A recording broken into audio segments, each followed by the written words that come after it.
Damos inicio a nuestra tercer cápsula informativa y sobre nuestra materia de Derecho Civil 4 en el lado de contratos.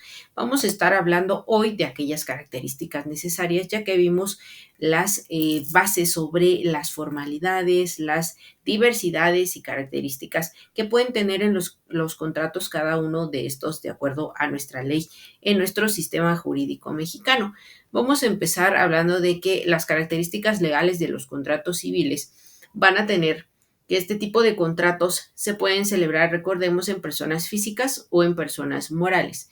Sin embargo, cada una de ellas tiene que tener las capacidades legalmente para celebrar el contrato, es decir, que sean o representen la mayoría de edad, y en el caso de que no sean mayores de edad, deben tener un aval o alguno de los padres, es decir, los tutores o representantes que van a representar y hacerse cargo de estos derechos como si fuesen completos dentro de su capacidad jurídica. Dentro de los mismos habrá que valorar que deben existir dentro de la creación y el reconocimiento de los contratos las siguientes características para lograr hacer válida la exigencia del cumplimiento de las obligaciones o el reconocimiento también de los derechos en los contratos, que posteriormente veremos su nominación.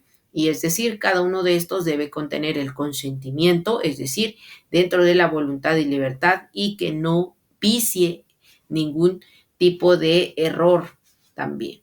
El objeto debe ser claro, física y jurídicamente posible también. En este contexto debe ser lícito, además que esta parte se detallan condiciones o los servicios que deben cumplir las partes que celebran el contrato.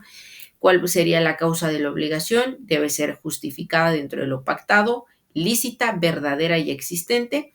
La capacidad jurídica de las partes.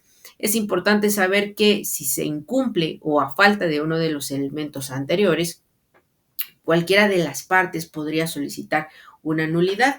En algunos defectos también podríamos encontrar una nulidad parcial o una nulidad total. Tendríamos que consultar de manera directa el Código Civil al Estado al que pertenecemos para poder asegurar estos apartados sobre la nulidad. Ahora podemos hablar de las diversas especies de los contratos.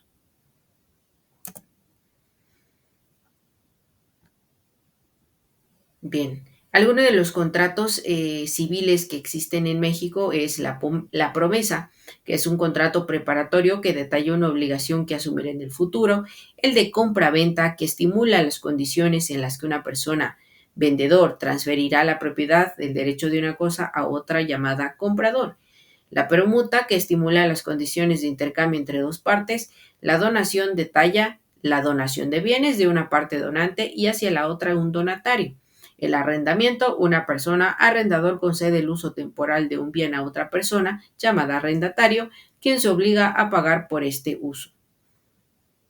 El comodato, es decir, un comodante se obliga a conceder el uso de un bien por un tiempo determinado a un comodatario, quien no precisamente se obliga a pagar, pero sí a restituir el bien en la fecha estipulada.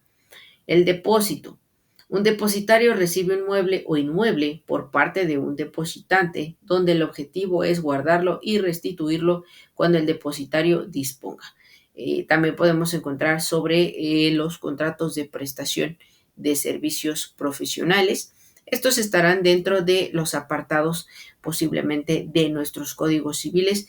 Estaremos trabajando con uno de ellos para que podamos observar las diferencias que contienen estas diversas clases de especies de contratos. Ejemplo de ello, podríamos hablar de los contratos preparatorios, que es precisamente el contrato de promesa que estuvimos revisando en este primer apartado.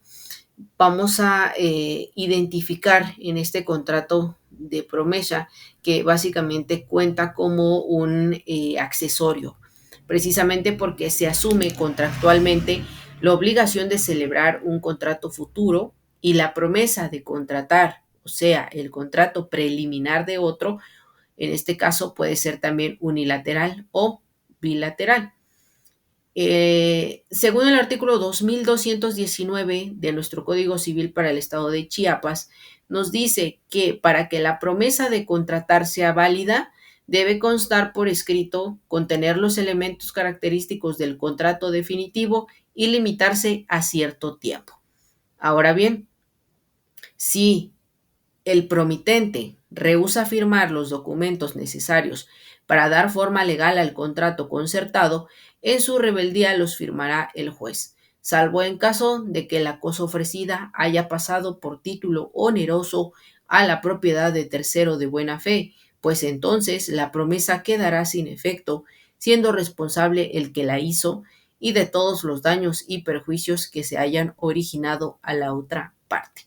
Esto de acuerdo a el artículo 2221, es decir, la promesa, por ejemplo, podría realizarse en la promesa de venta y bajo esta cautela del artículo como ejemplificación podemos encontrar que si este bien inmueble o mueble que se haya prometido vender ya está en propiedad de buena fe con otro comprador, es decir, que no se puede afectar de manera directa a este derecho, sino que tendría que absolverse esta controversia y este conflicto, esta deuda y posiblemente aparte la indemnización, pues por aquel que se comprometió e incumplió este contrato de no poder llevar un definitivo sobre la compraventa. Esto como ejemplo únicamente de la aplicación de nuestros artículos según el contrato de promesa. Estaremos hablando de los siguientes contratos y otras características necesarias dentro de nuestro sistema jurídico en nuestra última cápsula informativa. Gracias por su atención.